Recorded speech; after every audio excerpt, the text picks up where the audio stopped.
John Fugelsang grew up thinking that he was never meant to be. Not that he was a mistake, the offshoot of an unchecked passion, but the bitter fruit of a sin, the marriage of his mother, who'd been a Roman Catholic nun, and his father, who'd been a Franciscan priest. All the Wrong Reasons is the title of John Fugelsang's one-man show now playing at the New York Theater Workshop. He ranges through growing up with guilt, gruffly questioning God, sneaking brownie crumbs through airport security, and offering his love to David Duke. This is not just another night in the theater. The show's subtitle is A True Story of Neo-Nazis, Drug Smuggling, and Undying Love. John Fugelsang joins us from our studios in New York. Thanks so much for being with us. What a pleasure, Scott. Thank you. The show begins at a period when you were rather downcast in your life.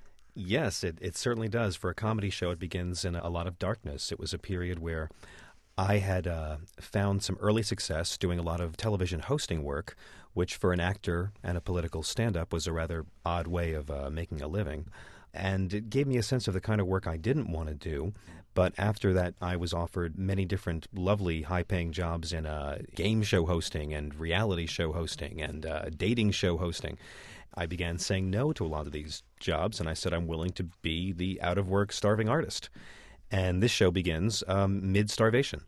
You say in the show that you can identify with God because of his mood swings. Yes. Well, you're a kid reading the Bible. You don't know which Jehovah you're going to get moment to moment. You retell the story of Abraham in a way that gives approximate characters to the participants, principally Abraham and God, and in a way you say of illustrating the mood swings of the Almighty. Yes, I do. I do talk about that and about, when I was a child reading the Bible, I saw that, in this chapter he loves you, but here all mankind's an abomination. But here he'll always forgive you unless he sends you to burn in a lake of fire. And he's almighty and all-powerful, but deeply insecure and jealous. I thought, that's not a God, that's an alcoholic dad. And so there is a segment in the show, because I do blend stand-up with storytelling, that reimagines the Abraham God scene for the sacrifice of Isaac if God had been a somewhat bipolar alcoholic father figure. And it manages to cover the origin of the circumcision rule as well. So Yes. Something to inspire and offend everyone, hopefully. But it is not a Christian-bashing show by any stretch. I grew up with a very passionate love of Christianity, but from a decidedly progressive viewpoint that often found me at odds with others. I was usually too liberal for the Christians I knew and too Christian for the hipsters I knew. And this piece kind of evolved from various adventures that dealt with David Duke and miracle stem cell cures and smuggling medical marijuana through an airport for a sick friend with HIV after 9/11. And it's the usual elements of the usual things. Yeah, it's a musical, and it goes deeply into the essence of. You hear the phrase Catholic guilt a lot, but how it really is something that is an inherited syndrome that does not come from God or from you, that comes from a tradition that kind of has nothing to do with what the religion is supposed to be about. At the heart of this show, as it turns out, is an utterly, to my mind, extraordinary personal love story between your parents, the former nun and the priest. They met once and didn't see each other for how long was it? About 10 years he waited for her. They met in the late 50s when he was a Franciscan brother. Their convent put her through nursing school. My mother was from the South, so I had a Brooklyn father and a Southern mother. I grew up in a bilingual household, and they were both 24, became very close friends, and soon her convent sent her to Africa to work with lepers and in a hospital in the jungles of Malawi. They became regular pen pals, and when she was briefly sent back to the States, he borrowed a car and made the 8-hour drive one night to Virginia, found the hospital where she was working an overnight shift, talked with her until the sun came up, and then at sunrise told her that he was in love with her and always had been. And she threw him out of the hospital for breaking the law, for violating their oaths. But happy ending in that they get married. Yes, the play covers this in more detail, but he eventually got his chance, and he did propose to her, and she said yes. And she finally left the convent after 16 years, and they raised 3 children on Long Island. And so this show is sort of about how his health was very poor and how we were never supposed to be born, he wasn't supposed to live, and a couple of weddings that weren't supposed to happen. We made oblique reference to the David Duke story. I think I said, let me check my own words. I think I said in introducing you and offering his love to David Duke. Yeah, well, a lot of this show deals with guilt, as we said earlier.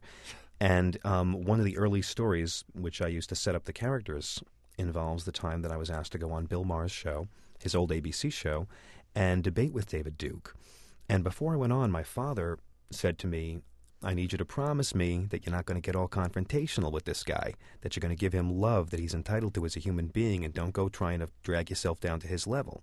For those who don't remember, David Duke is a former Grand Wizard of the Ku Klux Klan and a former member of the American Nazi Party. And I had gone in expecting to rip the guy's head off, and suddenly my dad is admonishing me to give this man love and treat him with dignity. And I tried the whole broadcast to be as polite and deferential as possible, and he repeatedly said things that were rather insensitive to minorities, religious and ethnic. And finally, by the end of the show, I had had it.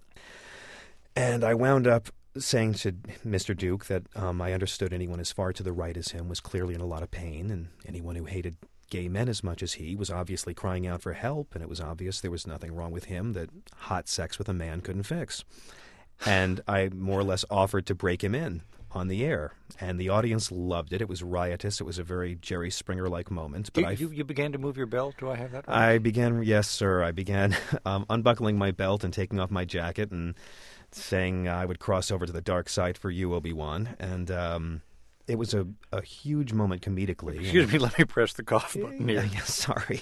That's all right. Yes, well, and it was one of those moments that all your comic friends are slapping you on the back, and all my various lefty and quite a few Republican friends were applauding me for, and my parents were mortified.